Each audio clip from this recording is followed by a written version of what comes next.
Final battle is this weekend from Garland, Texas. If I'm not mistaken, we have a very historic moment happening, which is the return of Bryan Danielson to Ring of Honor for the first time since, I believe, 2009. So almost 15 years the American Dragon hasn't appeared on Ring of Honor, even though it's not Ring of Honor proper, because again, this version of Ring of Honor Wrestling under AEW, under Tony Khan, is pretty much the equivalent of WWE's ECW version. And that's just me using logic. And again, this version of Ring of Honor Wrestling is the equivalent of ECW back then in WWE. And currently, in my opinion, and again, a lot of you might say, oh, you're looking at it from a WWE lens. You're looking at it from a WWE point of view.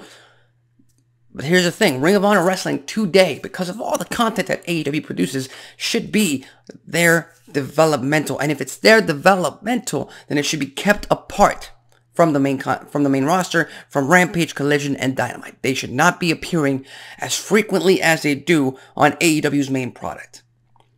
Number one, because it dilutes both products. You can't have so many AEW stars appear on Ring of Honor because it does not make a big deal. It stops being important.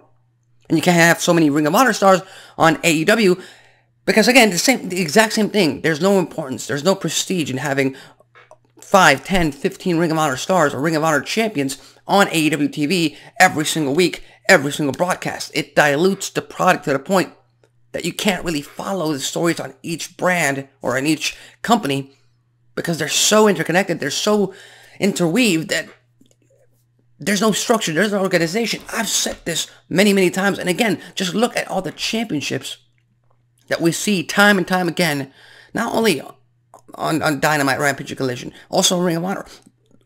There's the International Championship, the TNT title, the AEW World title. They're bringing in a brand new Continental Championship, which I hope is just a tournament and nobody gets to defend it. I'm really hoping it's that case. We have the the AEW Tag Team titles, the Trios titles, the Women's World title, the TBS title, and then we have the fake titles like the FTW title. And then we have Ring of Honor World title, Ring of Honor Pure title, the Ring of Honor World Television Championship, which there's going to be a Survival of the Fittest match and final battle, of course. We have the Ring of Honor Tag Team titles, currently held by MJF. We have the 6-man tag team titles in Ring of Honor. We have the women's title in Ring of Honor. There's too many championships. And on top of that, you add on the AAA Mega Championship. You add on the New Japan Pro Wrestling Strong Openweight Championship. Here's the thing about that. If everybody's a champion, the titles mean less. Being a champion means less inherently, by definition. If everybody is quote-unquote special, if everybody is quote-unquote a champion, then it lacks the value to actually mean something. And again, it goes back to the fact that AEW bought Ring of Honor Wrestling. Tony Khan bought Ring of Honor Wrestling to take it off the plate so that WWE could not buy it. And I'm glad WWE didn't buy it.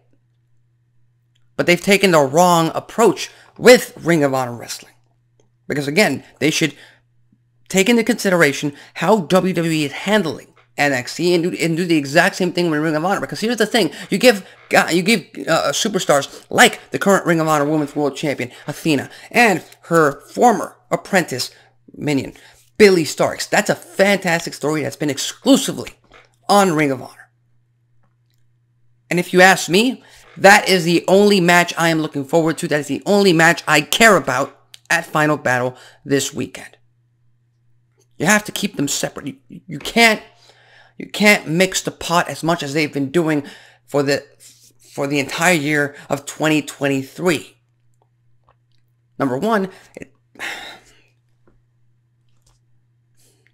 I'm sorry. I'm sorry. It's just okay. I've never been a big Ring of Honor Wrestling fan.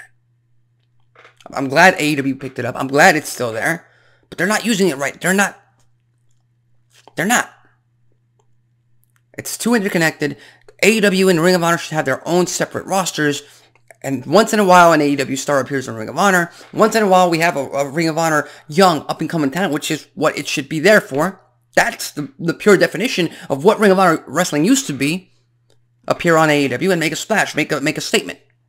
That's what it should be used for. But Again, AEW creative really have no organization. They have no structure. They have nowhere. They don't have a step-by-step plan on how to get people over. People just get over because fans like them. As simple as that. And to me, and again, it's just my opinion, AEW will never be successful because of that, or never be as successful as they want to be. And Ring of Honor, there's a reason why they have to bring in so many current AEW top stars like Bryan Danielson, like Samoa Joe, who just vacated a title, like Bryan Danielson. Because Ring of Honor currently has pretty much no value, so they have to bring in AEW stars to pump it up and get the pay-per-view buys up, get the interest up. It's been an L on how AEW has managed Ring of Honor since they bought it. And the first step is recognizing the problem. The second step is fixing the problem. So I'm truly hoping,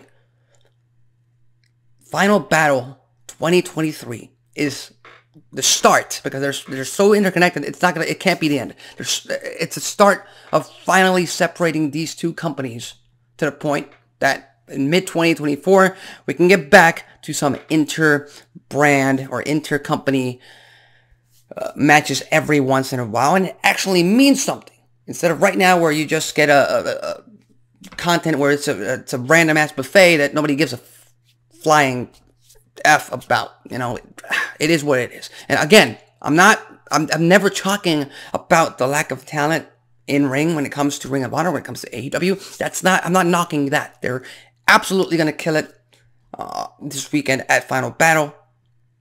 They have the talent to do so. They have Ethan Page versus Tony Nese in a I Quit match. They have FTR. They have Mark Briscoe. The Blackpool Combat Club is in there. You have a AAA Mega Championship match. Also, Keith Lee versus Shane Taylor. They have the talent for Ring of Honor to be successful. You just keep them separate and give them their proper platform, proper spotlight, and watch it grow little by little. You have to be patient. You can't just throw everything against the wall and hope it sticks. Simple as that. So with that said, what are your thoughts on the upcoming Final Battle pay-per-view? Are you looking forward to? Will you watch it? Are you interested in it? And do you agree with my opinion on the fact that AEW and Ring of Honor should just be completely separate? To the point that down the line, whenever they are put together, it actually means something. If not, and I'm sure most of you are not, leave your thoughts, comments, and predictions in the comment section below. I'm Alexis Carrillo. This has been Wrestling Talk, and I'll see you next time.